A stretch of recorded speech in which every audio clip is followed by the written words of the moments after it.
Friends, नमस्कार and welcome back to my channel again. और मैं डॉक्टर संतोष आपके सामने फिर आया हूँ। होप आप सभी लोग अच्छे होंगे।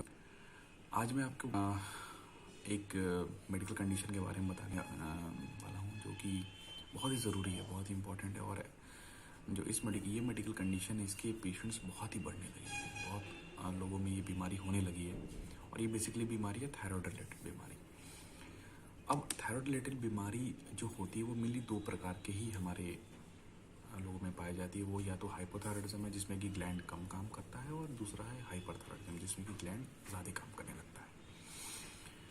शुरू करने से पहले मैं बताना चाहूँगा कि थायराइड ग्लैंड होता क्या है। थायराइड ग्लैंड बेसिकली एक एंडोक्राइन ग्लैंड है जो कि कुछ हार्मोन्स सिक्रेट करता है जो कि बहुत ही ज़रूरी हार्मोन्स हैं। और ये हमारे गले में, नेक में पाए जाते हैं आगे की तरफ। और ये बेसिकली हमारे शरीर का बेसल मेटाबॉलिक रेट कंट्रोल करता है। बेसल मेटाबॉलिक रेट मतलब क्या हुआ कि किस रेट से हम अपना काम करेंगे, और जो हमने खाना खाया है उससे जो एनर्जी या कैलोरीज मिली है वो कैलोरीज कैसे कैसे कहाँ कहाँ खर्च होंगी, ये डिसाइड करता है हमारा थायराइड ग्लैंड। तो आप समझ सकते हैं कि कितना ज़रूरी ये ग्लैंड है हमारे शरीर के लिए, हमारे शरीर के फंक्शन के लिए, कि हम नॉर्मली अपना काम, अपना फंक्शन सारा कर सकें। तो और अभी देखा गया है कि इस बीमारी के जो मरीज़ हैं, इस ग्लैंड के जो मरीज़ हैं वो बहुत ही बढ़ गए हैं। काफ़ी संख्या में लोग अभी इस बीमारी के सिम्टम्स लेके आते हैं। तो इसलिए मैंने सोचा कि आप लोग को इसके बारे में बताऊं ताकि जल्दी से जांच हो और जल्दी से फिर लोगों का इलाज हो सके, क्योंकि जो सिम्टम्स है वो बहुत ही नॉन स्पेसिफिक है।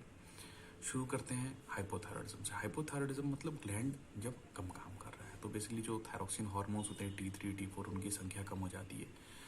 और जो थायराइड ग्लैंड कंट्रोल करने वाला एक मस्तिष्क में एक ग्लैंड होता है जिसको कि पिट्यूटरी ग्लैंड बोलते हैं, वो TSH सिक्रेट करता है, तो वो TSH फिर बढ़ जाता है। तो हाइपोथायराइडिज्म में T3 T4 थायरोक्सिन हार्मोन्स कम हुए, TSH बढ़े, तो उसके कारण क्या होता है कि हमारा बेसल मेटाबॉलिक रेट कम हो जाता है। उसके कारण क्या सिम्टम्स हो सकते हैं? ऐसे मरीजों में हमने देखा है कि पेशेंट्स आते हैं कि वज़न बढ़ने लगा है, मोटापा बढ़ने लगा है, जो कि अनएक्सप्लेन्ड, एक्सरसाइज करने के बाद भी मोटापा कम नहीं हो रहा है, नॉर्मल डाइट ले रहे हैं तब भी मोटापा बढ़ रहा है। दूसरा, ठंड ज़्यादा लगती है। तीसरा, चमड़ी रूखी सूखी, मतलब स्किन काफ़ी रूखी सूखी स्किन रहती है। चौथा, मन उदास होता है। पांचवा, थकावट बहुत ज़्यादा होती है। और इसके अलावा डिप्रेशन, कुछ लोगों में डिप्रेशन के साथ भी एसोसिएटेड ये होता है। और बहुत ज़रूरी है कि महिलाओं में मासिक धर्म, जो मेंस्ट्रुअल साइकिल होता है, उसकी इरेगुलरिटी होती है इस बीमारी में।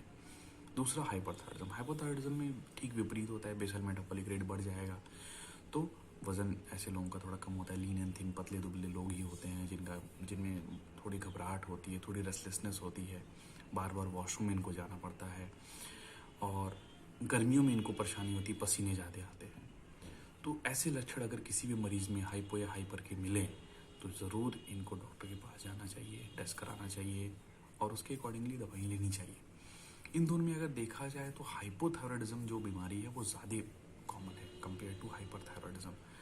और मेनली देखा गया है कि ये महिलाओं में ज़्यादा कॉमन है, क्योंकि महिलाओं में एक अलग तरीके का ऑटो इम्यून जो थायराइड डिसऑर्डर्स होते हैं वो ज़्यादा मिलते हैं महिलाओं में।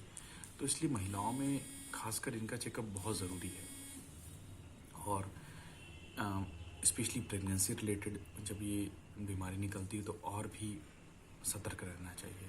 और इससे रिलेटेड जो वीडियो मैं अगले व्लॉग में बनाऊंगा अपनी वाइफ के साथ, जो कि गायनिकोलॉजिस्ट हैं, तो उनको बेसिकली इसकी ज़्यादा जानकारी है। तो ये बेसिकली दोनों लक्षण मैंने आपको समझा दिए। और इसके अलावा ट्रीटमेंट पे आते हैं। अब ट्रीटमेंट में जो थायराइड ग्लैंड है बेसिकली वो आयोडीन डिपेंडेंट है। आयोडीन तो अभी तो सभी लोग आयोडाइज सॉल्ट लेते हैं, तो सॉल्ट नॉर्मली आयोडाइज्ड ही लेना चाहिए। उसके अलावा हाइपोथायराइड के मरीजों में कुछ चीज़ें नहीं लेनी चाहिए, जैसे पत्ता गोभी, मूली, फूल गोभी, सोयाबीन चंक्स, ये सब बिल्कुल भी नहीं लेना चाहिए, इसका अवॉइड करना चाहिए बिल्कुल। और लास्ट चीज़ जो कि बहुत ही इंपॉर्टेंट चीज़ मैं बताऊंगा आपको, वो ये है कि जो हाइपोथायराइड के मरीज़ जो थायरोक्सिन टैबलेट्स लेते हैं, जो चाहे वो किसी भी कंपनी को, एल्ट्रॉक्सिन हो, लिवोथायरॉक्स हो या थायरॉक्स हो, किसी भी कंपनी की जो लेते हैं, तो वो खाली पेट ही लें। खाली पेट लेने का इसलिए इसका महत्व है क्योंकि अगर हम खाना खाने के साथ इसको लेते हैं, इस टैबलेट को, तो खाने में कुछ इनहिबिटर्स होते हैं जैसे कैल्शियम, आयरन, जो कि थायरोक्सिन हार्मोन का, थायरोक्सिन टैबलेट का एब्जॉर्प्शन शरीर में बहुत कम तो इसलिए बोला जाता है कि इसको खाली पेट ले और 30 से 45 मिनट तक कुछ भी ना खाएं इसको खाने के बाद। तो सबसे अच्छा है सुबह सुबह उठिए, सबसे पहले टैबलेट लीजिए, उसके बाद बाकी अपना डेली रूटीन फॉलो करिए, उसके बाद ब्रेकफास्ट आप कर सकते हैं। तो ये बहुत ही ज़रूरी है। बहुत ही लोग इसको स्किप करते हैं कि टैबलेट टाइम पे नहीं लेते, या खाली पेट नहीं लेते, या ड्यूरेशन बिटवीन टैबलेट और ब्रेकफास्ट बहुत कम रहता है, 15-20 मिनट बाद ही ब्रेकफास्ट कर लेते हैं। तो ये बेसिकली अवॉइड करना चाहिए। This is very very important, बहुत ही ज़रूरी है। तो ये ओवरऑल थायराइड डिसऑर्डर्स के बारे में मैंने बताया। नेक्स्ट वीडियो में pregnancy related thyroid disorders discuss करेंगे।